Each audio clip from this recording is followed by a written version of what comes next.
Hello, and welcome to this poetry celebration.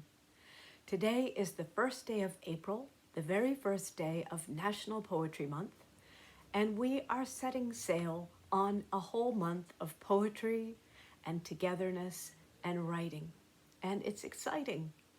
My name is Kate Chadbourne, and I'm a poet and writer, and I'm hosting this celebration in conjunction with the wonderful journal makers Jumping Fox Design. You'll hear a bit more about them in a little while because, here's the exciting news, they have generously volunteered to give us a few prizes. I'll let you know about that. So just to kick off today, I want to start by sharing a poem that I've already received. You'll have a chance to send me poems, and I can't wait to read them. And this one came from a young poet called Declan, who is 7 years old. And I liked it so much, I just wanted to share it with you. You'll hear that it is what we might call a kind of composite poem. It's made up of a lot of shorter poems, and I hope you find it inspiring. So the whole poem is called Declan's Book of Poems. Hoot, hoot, hoot, hoot, hoot owls are around. Big, I am big, you are big, we are big. Me, I am 7. I like pizza. I am me. Rain, rain, rain, go away. Come again some other day. Clock, 1 o'clock, 2 o'clock, 3 o'clock. Numbers, 1, 2, 3, 4, 5, 6, 7, 8, 9, 10. Work.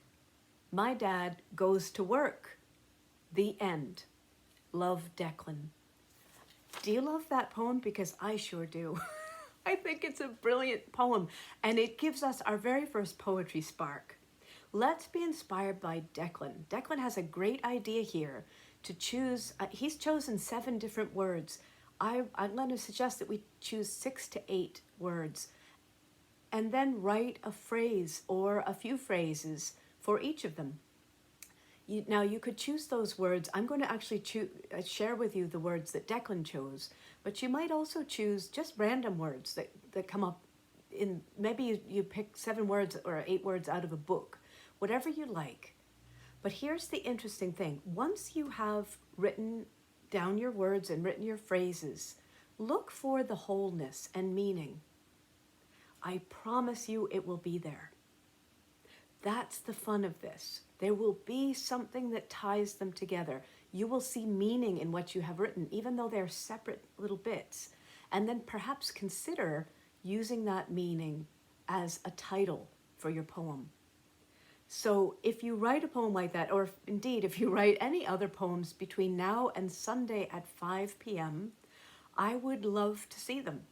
You can send your poems to me at kate@katechadbourne.com by 5 o'clock. And for next Wednesday, when I visit you again here, I will choose a couple of them to share with the whole community. Also, just to know that when you share a poem or a little packet of poems, you get a chance to win a beautiful journal. And I'll be showing you my beautiful journal in just a moment. But first, I want to introduce you to, or reintroduce you to, our current National Poet Laureate. You know, she is probably the closest thing we have to a poet rock star today. You know, Lord Byron, who was described as mad, mad, bad, and dangerous to know. I'm not saying that this poet laureate is, but she's got the same kind of amazing cool about her. Her name is Joy Harjo, and she's written 8 books of poems and a wonderful memoir that I read last year called Crazy Brave, that is so moving and beautiful and poetic and mystical. I can't recommend it highly enough. So she is actually our very first Native American poet laureate. So I hope you'll take a look. But let me just read a couple of her poems because I just think she's amazing. This is a poem, and let me just show you. This is her wonderful book. You can see that. Conflict Resolutions for Holy Beings. And this poem is called Cricket Song.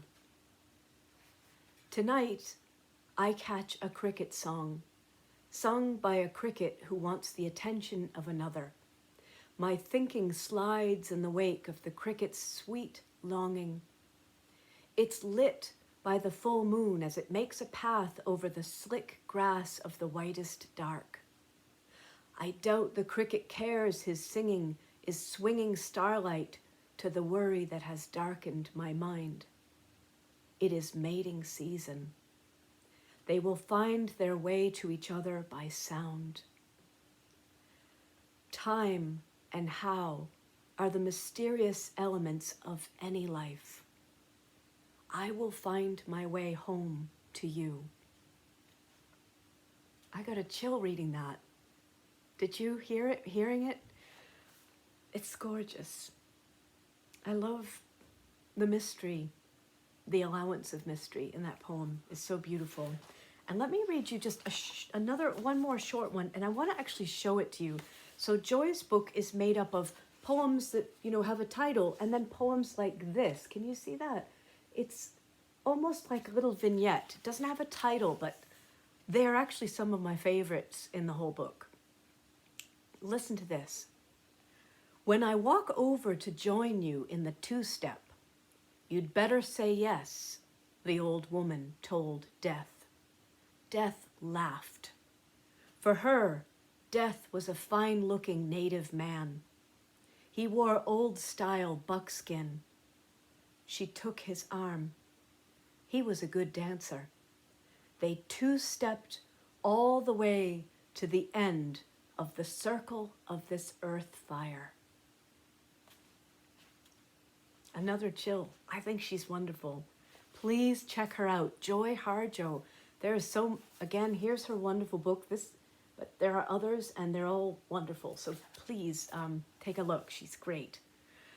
Okay, now I told you that this month is sponsored by Jumping Fox Design, and this is the journal that they sent to me to use for this project. And I just want to show you a little bit about the way I'm using the journal. First, though, I want to tell you, perhaps when you receive a beautiful journal or a wonderful pen or some great paper, you put it away. Have you ever done that? I sure have. When I received this journal, I thought, it's so beautiful, and what if I make a mess in it? What if my poems are junky or bad or messy or I make mistakes? And here's my remedy for that. Write in it immediately. So here's what I did first. I just wrote my name in the front of the journal, and I put a slip of washi in there to get me going. And then I decided how I wanted to divide this journal into 3 sections. As I mentioned in my first little video, there's a contents page at the beginning, and you can see I've decided I'm going to use the first part for drafts, the second shorter part for notes, just so that I can, just brainstorm a little bit. It's like a little free place for me to put notes. And then the third part is going to be for my revisions. Did I say that right? Yes. Okay. And then there's a little bit of notes about the project. So I've marked off these places partly by using their wonderful, which I love, these ribbon bookmarks, but also I'm using these book darts just so that I can keep my sections straight. So here's the notes section, and I'm thinking about things to do with Fox. So I think I mentioned to you in my first video that, I'm writing a poem every day this month.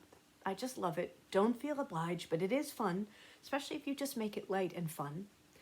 And I've given myself the additional challenge of writing a poem that touches in some way on the idea of jumping or the idea of fox. So I got up this morning and I wrote my first poem, and I'd like to share it with you. It's called Trust Me. Trust me. To jump is to trust the loving arms of the air and the body's solemn, lifelong dance partner, gravity.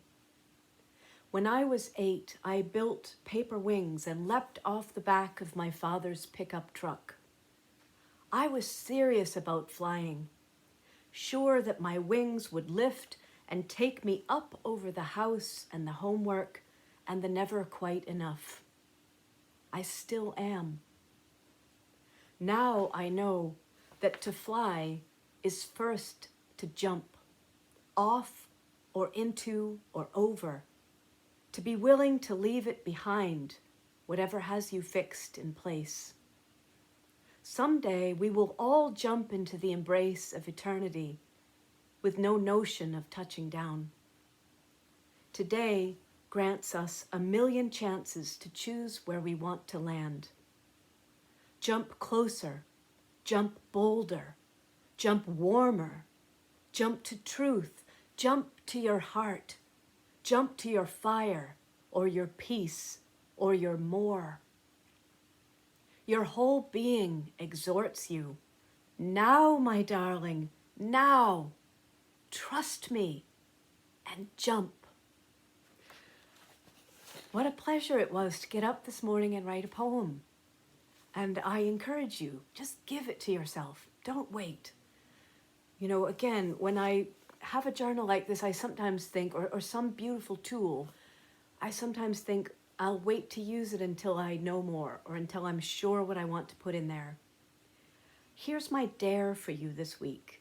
Don't wait. Take out the best thing you have and start using it now, right? Write with the beautiful pen, burn the beautiful candle, drink the gorgeous tea, and certainly write in the beautiful journal, right? Enjoy. So again, send me poems. I will be so excited to receive them. Send them by Sunday, this Sunday, which is I think the 5th. It's the 4th or the 5th, by 5 o'clock. And then I'll be sending it out another video, posting another video next Wednesday. So I'd also be so grateful if you would like this video. That would be so encouraging to me. If you'd share it around with your poet friends or people who love poetry. And also please leave a comment. Tell us what you're doing to celebrate National Poetry Month. Give us ideas, inspire us. Also, feel most welcome to share your poems. I can't wait to hear from you. We're going to have fun. So again, your poetry spark, you can take a leaf out of Declan's book and write a poem that is a compilation poem. I'll put some more about that in the notes. And also, here's my dare, use the good stuff. Thank you so much for watching, and I wish you so much joy of writing your poems and enjoying poems and reading poems and living, my dear friends, as a poet. So I will be back around to see you next week, and I'm wishing you a wonderful week of poetry.